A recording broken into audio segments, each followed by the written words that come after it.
মহব্বতের সাথে, আন্তরিকতার সাথে, ভালোবাসার সাথে যদি প্রিয় নবীদের শানে দরুদ ও সালাম পাঠ করা হয়, চোখের পানি ছেড়ে দিয়ে যদি এই দরুদ ও সালামের মাধ্যমে আল্লাহ রাব্বুল আলামিনের দরবারে ফরিয়াদ জানানো যায়, হতে পারে ঘুমের ঘরে নবীর সাথে দেখা হয়ে যাবে। কত মানুষ অর্থনৈতিক ভাবে দুর্বল, অসচ্ছল, মহব্বত থাকার কারণে তাদের হজ নসিব হয়ে গেছে, জিয়ারত নসিব হয়ে গেছে, ঠিক না? 2011 সালের কথা, কষ্ট হয় আপনাদের?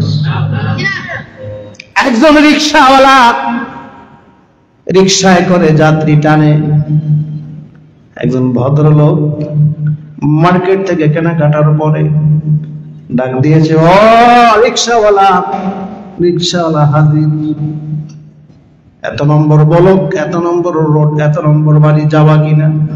জি স্যার যাব। ভাড়া কত? এত টাকা ভাড়া।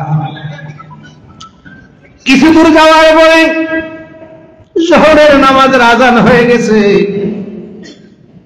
আজান হয়ে যাওয়ার পরে আরেকটু যাওয়ার পরে জামাতের সময় হয়ে গেছে। রিকশাওয়ালা তার রিকশাটা মসজিদের পাশে থামাইয়া দিচ্ছে। যাত্রী ভদ্রলোক বলতেছে, এটা তো আমার বাড়ি না, আমার বাড়ি তো আরেকটু দূরে, তুমি রিকশাটা এখানে থামাইলা কেন?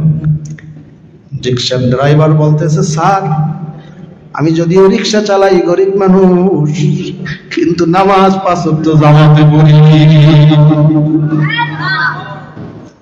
জামাত ছাড়া নামাজ পড়ি না। ভদ্রলোক যাত্রী বলল, আরে বেটা, আমার হাতে সময় নাই, আমাকে তাড়াতাড়ি আমার বাড়িতে দিয়ে আসো, তোমার তো এই মসজিদের সামনে থামানোর কথা ছিল না। স্যার আপনার যদি ইচ্ছা হয় আমি অন্য রিকশা আপনাকে উঠাইয়ে দেই। যে আল্লাহ দুইটা হাত আমাকে দিয়েছেন রিকশার হ্যান্ডেল ধরি, দুইটা পা দিয়েছেন চাক্কা ঘুরাই, আল্লাহ যদি হাত আমার না দিতেন, এটাকে অবশ করে দিতেন, তাহলে আমি রিকশা ধরতেও পারতাম না। পা যদি আমাকে অসুস্থ করে দিতেন, ল্যাংড়া বানাইতেন, চাক্কাও ঘুরাইতে পারতাম না। যে আল্লাহ আমাকে সুস্থ রেখেছেন, তার হুকুম আগে, তার ওয়ার্ডার আগে, আপনার ওয়ার্ডার পরে। আল্লাহু আকবার। ভদ্রলোক চিন্তা করলো, যাক এই গোরা মৌলবীর সাথে, এই মৌলবাদের সাথে কথা না বলে চুপ করে বসে থাকি। যারা ইসলামকে বেশি মানে, আল্লাহ আল্লাহ রসুল ছাড়া কিছু বুঝে না, তাদেরকে মৌলবাদ বলে গালি দেওয়া হয়, ঠিক কিনা বলেন?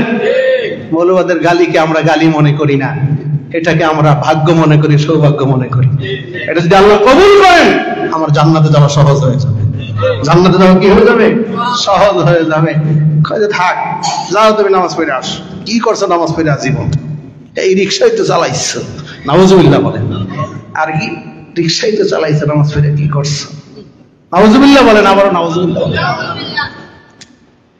যাত্রীকে রিকশার মধ্যে রেখে রিকশাওয়ালা নামাজ পড়তে চলে গেছে, তাকবীর উলার সাথে আল্লাহু আকবার নিয়ত বেঁধেছে। এই তাকবীর উলার যে কত দাম!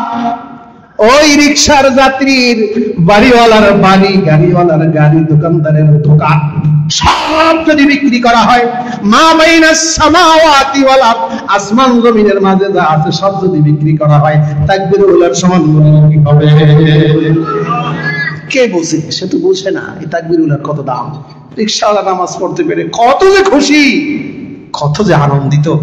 আমরা অনেক সময় যারা নাকি নিয়মিত নামাজি, দূরপাল্লার গাড়িতে উঠলে আর যদি নামাজের ওক্ত যাওয়ার চলে যাওয়ার উপক্রম হয়, তখন ড্রাইভারকে বলে, যে হেল্পারকে বলে, সুপারভাইজারকে বলে, আমরা বলি ভাই একটু একটু একটু একটু গাড়িটা থামাও, একটু আল্লাহর একটু সেজদা দেব, 2 রাকাত নামাজ পড়বো। ওই দিনের নামাজ আর অন্য দিনের নামাজ কি একরকম হয়? একরকম হয়? একরকম হয় না। রিকশাওয়ালা নামাজ পড়তেছে, নামাজ শেষ করে রিকশা চালায়, আর কি করে? সুবহানাল্লাহ সুবহানাল্লাহ। নামাজের পরে কয়বার করে পড়তে হয়? সুবহানাল্লাহ, আলহামদুলিল্লাহ আলহামদুলিল্লাহ আলহামদুলিল্লাহ, আল্লাহু আকবার আল্লাহু আকবার জিকির করে আর মনের আনন্দে রিকশা চালায়। রিকশাওয়ালা আল্লাহর ওলি ছিল, কি ছিল? আল্লাহর বন্ধু ছিল।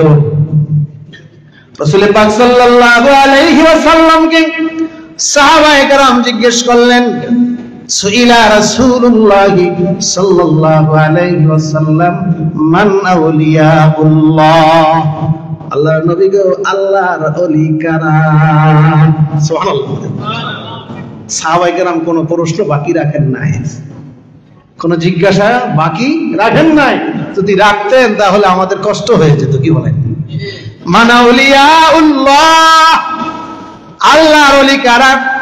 আল্লাহর নবী জবাব দিলেন, আল্লাযীনা ইযা যুকিরাল্লাহ, যাদেরকে দেখলে আল্লাহর কথা স্মরণ হয় তারা আল্লাহর ওলি।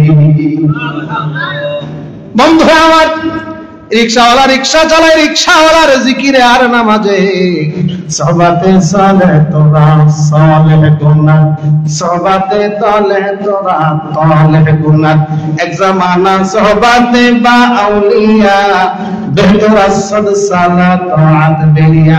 রিকশাওয়ালার সাথে কিছু সময় কাটানোর কারণে ওই ভদ্রলোক, ওই যাত্রীর দিলটা খুলে গেছে। এবার তার ভিতরে আল্লাহর মহব্বত শুরু হয়ে গেছে। বন্ধু আমার,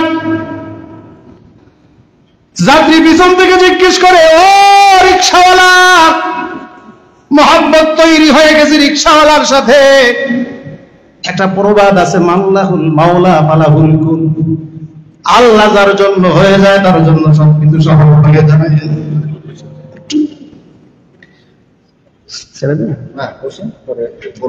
আমাদের প্রধান মেহমান চলে এসেছেন, যার অপেক্ষা আমরা ছিলাম। হুজুরকে একটু অনুমতি, আমি শেষ করতেছি আর কি। রিকশার যাত্রী, ওই রিকশা চালক আল্লাহওয়ালার সাথে কিছুক্ষণ থাকার কারণে আল্লাহওয়ালাদের সেই মারেফত মহব্বতের কিছু আকর্ষণ তার মধ্যে ঢুকে গেছে। পিছন থেকে জিজ্ঞেস করে, ও রিকশাওয়ালা, তোমার জীবনে এমন কি আশা আছে যেটা এখন পর্যন্ত পূরণ হয় নাই? রিকশাওয়ালা মনে করলো, তুমি তো নামাজ পড়ো না, একটা নামাজের কাছে আমার আশার কথা বলে লাভ কি? কিছুই বলে না। সেটা জিকির করে, সুবহানাল্লাহ, আলহামদুলিল্লাহ, আল্লাহু আকবার, সুবহানাল্লাহ। রিকশার যাত্রী বারবার জিজ্ঞেস করে, তোমার কি এমন আশা ছিল বা আছে যেটা এখন পর্যন্ত পূরণ হয় নাই?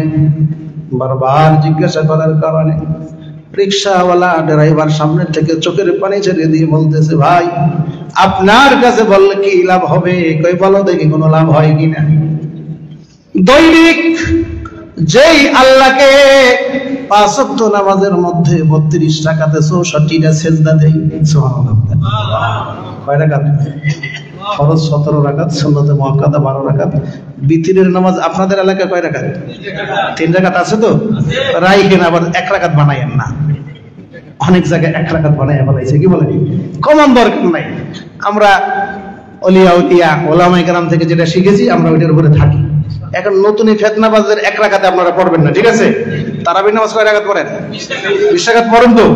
খবর দাও, 8 রাকাত পড়েন না। আবার 32 রাকাত নামাজ, 64টা সিজদা আল্লাহকে দেয়। যেই কাবার দিকে ফিরে সেই কাবা ঘরটা একটু 2 নয়নে দেখতে মনে চায় সরাসরি, সুবহানাল্লাহ।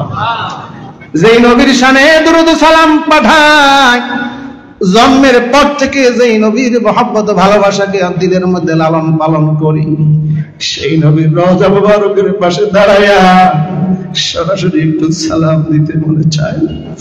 আমার নবী বলেন, যেই ব্যক্তি আমার রওজা শরীফের পাশে দাঁড়ায়া সালাম দেয়, সেজন্য সামনাসামনি আমাকে সালাম দিল। বন্ধুরা আমার, আল্লাহ নবীর রওজা মুবারকের কাছে সালাম দিলেন, নবী সরাসরি শুনতে পান। নবী জবাব দেন, জবাব শোনার মতো কান থাকলে আবার সরাসরি শোনাও যায়। যাই হোক, রিকশাওয়ালা এই কথা বলতেছে আর সামনে চালাইতেছে, যাত্রীর বাড়ির সামনে রিকশাটা গায়া দিচ্ছে। রিকশার যাত্রী ভদ্রলোক 5000 টাকা 1000 টাকার 5টা নোট পকেট থেকে বের করে তার হাতে দিয়েছে। কই, স্যার, ভাড়া তো মাত্র 50 টাকা, এতগুলো টাকা আমাকে কেন দিলেন? কারণ তোমার ভাড়া এখন পর্যন্ত দেই নাই, ভাড়া এখন দেব। এই 5000 টাকা দিয়ে তুমি পাসপোর্ট বানাইবা, যখন সরকারি ভাবে হজের টাকা জমা নেওয়ার সময় আসবে এই আমার বাড়ি, এই আমার ঠিকানা, এই আমার নম্বর, মোবাইল নম্বর নিয়ে যাও, আমার সাথে যোগাযোগ করলে তোমার হজে যাওয়ার গোটা খরচ আমি দিয়ে দেবো। সুবহানাল্লাহ বলেন। টাকা আমার কাছে নাই, আপনার কাছে নাই, আল্লাহর কাছে অভাব নাই। আল্লাহর কাছে আছে কিনা? লাগবে একটু মহব্বত। কি লাগবে? মহব্বত লাগবে, চোখের পানি লাগবে, ভালোবাসা লাগবে। আল্লাহ রাব্বুল